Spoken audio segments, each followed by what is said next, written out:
আসসালামু আলাইকুম বন্ধুরা, কেমন আছেন? আশা করি ভালো আছেন।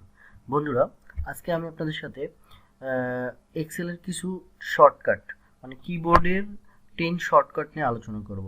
আমি 10টা শর্টকাট দেখাবো যেটা কিন্তু খুবই প্রয়োজনীয় এবং খুবই গুরুত্বপূর্ণ, দৈনন্দিন কাজে লাগে। আমরা প্রত্যেকটা দিন কাজ করতে গেলে আমাদের এই শর্টকাটগুলো যদি জানা থাকে তাহলে আপনি খুব সহজেই এক্সেল ওপেন করতে পারবেন, ক্লোজ করতে পারবেন, সেভ করতে পারবেন। খুব সহজ শর্টকাটগুলো। তো এই শর্টকাটগুলো আপনি যদি একবারে বিগিনার লেভেলেরও এক্সেল ইউজার হয়ে থাকেন তাহলে আপনি জানা জরুরি। তো বন্ধুরা, দেখতে হলে সঙ্গে থাকুন, আর যারা এখন সাবস্ক্রাইব করেন নাই অতি দ্রুত সাবস্ক্রাইব করে ফেলুন। তো বন্ধুরা, কথা না বাড়িয়ে আমরা এখনই এক্সেলের শর্টকাটগুলো দেখে নিব। তো আমার ফার্স্ট এক্সেলের শর্টকাটটা আমি এখানে দেখিয়েছি। এই কন্ট্রোল ও দিয়ে কি বুঝাচ্ছি? ওপেন। মানে আমরা যখন এক্সেল ওপেন করব তাহলে আমরা কন্ট্রোল ও দিয়ে এক্সেল ফাইল ওপেন করতে পারবো।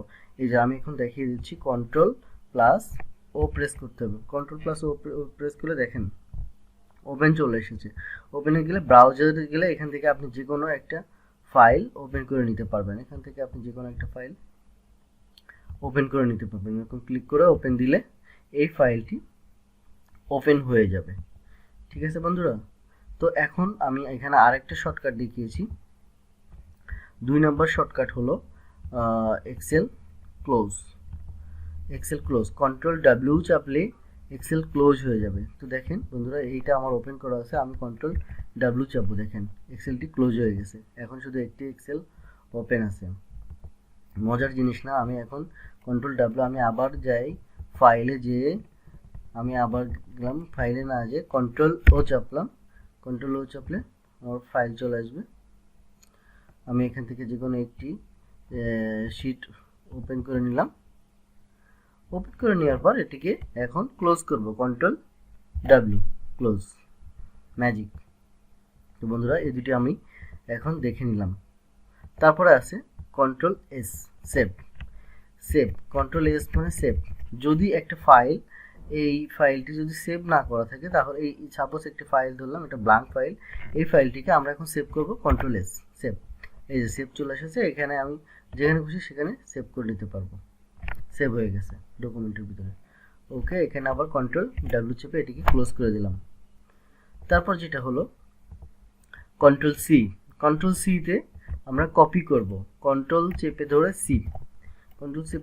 C, copy. আমরা যেটা করি, এটার উপর ডান বাটন ক্লিক করে কপি। তো আমরা এভাবে কপি না করে control C, just control C চাপ দিলেই যেটিকে কন্ট্রোল সি করব সেটি কন্ট্রোল কপি হবে, সিলেক্ট হবে। তারপরে অপশনটা হলো কন্ট্রোল ভি। এই দুটি অপশন খুবই গুরুত্বপূর্ণ এবং এটা প্রত্যেকটা সময় আমাদের কাজে লাগে। তো কন্ট্রোল সি দিয়ে আমরা কপি করব আর কন্ট্রোল ভি দিয়ে পেস্ট করব। সাপোজ এই পেস্ট মি লেখাটা আমি কন্ট্রোল সি দিয়ে কপি করলাম আর এখানে কন্ট্রোল ভি দিয়ে পেস্ট করলাম। ক্লিয়ার বন্ধুরা? তো এই দুটো খুবই গুরুত্বপূর্ণ, আপনারা মনে রাখবেন। কন্ট্রোল সি দিয়ে কপি, কন্ট্রোল ভি দিয়ে পেস্ট। কন্ট্রোল এক্স এর কাজ হলো কাট করে নেওয়া। মানে কপি করবে, কাট করে নেবেন, কাট হয়ে যাবে। দেখেন সাপোজ আমি এটিকে এখান থেকে কাট করে নিলাম, এখানে পেস্ট করলাম, এই যে এটি কাট হয়ে গেছে। তো এই শর্টকাটগুলো আমাদের দৈনন্দিন জীবনে জানা খুবই গুরুত্বপূর্ণ। তারপরে যেটা আছে এখানে দেখেন, আমার এখানে কাট হয়ে গেছে, তো আমার এটা এখানে চলে গেছে, আমি এখানে পেস্ট করে দিয়েছি। এখন আমি এটাকে আবার এখানে কিভাবে নিয়ে আসবো? হয় পেস্ট করতে হবে, আবার না হলে কি করতে হবে, এই যে কন্ট্রোল জেড, আন্ডু দিতে হবে। কন্ট্রোল জেড এর কাজ হলো আন্ডু দেওয়া। তো আমি কন্ট্রোল জেড দিই, আন্ডু, আবার কন্ট্রোল জেড দিই, আন্ডু। কালার করছিলাম, এটা আন্ডু হয়ে গেছে। আন্ডু এই খুবই কাজে লাগে।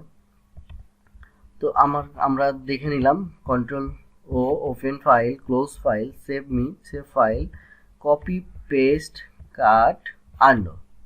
এবার দেওয়া আছে ডিলেট।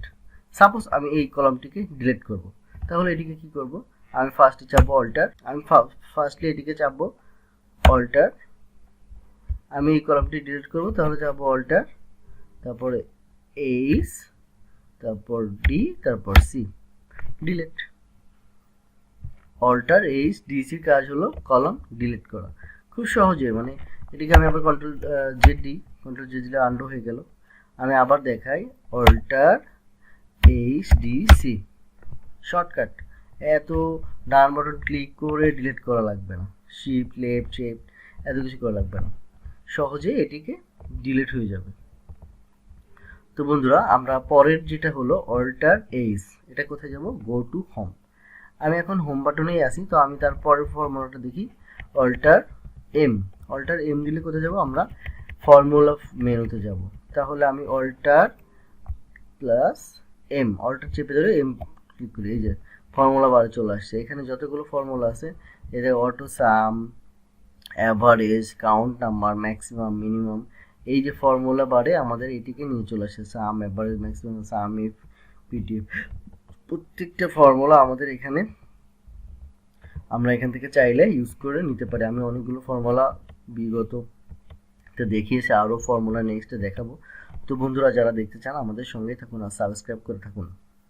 তো আমি এখন ফর্মুলা বারে আছি, এই ফর্মুলা বার থেকে আমি এখন কোথায় যাব, হোমে যাব। তাহলে কি করতে হবে, অল্টার চেপে ধরে এইচ, এই যে আমি হোম বারে চলে এসেছি। ঠিক আছে বন্ধুরা, তাহলে আমরা এই 10টা শর্টকাট আপনার জানা খুবই জরুরি। আপনি যদি নিয়মিত এক্সেলে কাজ করে থাকেন, তাহলে এই 10টা শর্টকাট যদি জেনে থাকেন, আপনার অনেক কঠিন কাজ মানে আপনি ঝটপট করে নিতে পারবেন। যেমন এটিকে মানে ক্লোজ করতে, ওপেন করতে আপনার অনেক সুবিধা হবে। তো বন্ধুরা ভিডিওটি ভালো লাগলে লাইক দিয়ে সঙ্গে থাকুন, আর যারা এখনো সাবস্ক্রাইব করেন নাই অতি দ্রুত সাবস্ক্রাইব করে ফেলুন। ধন্যবাদ।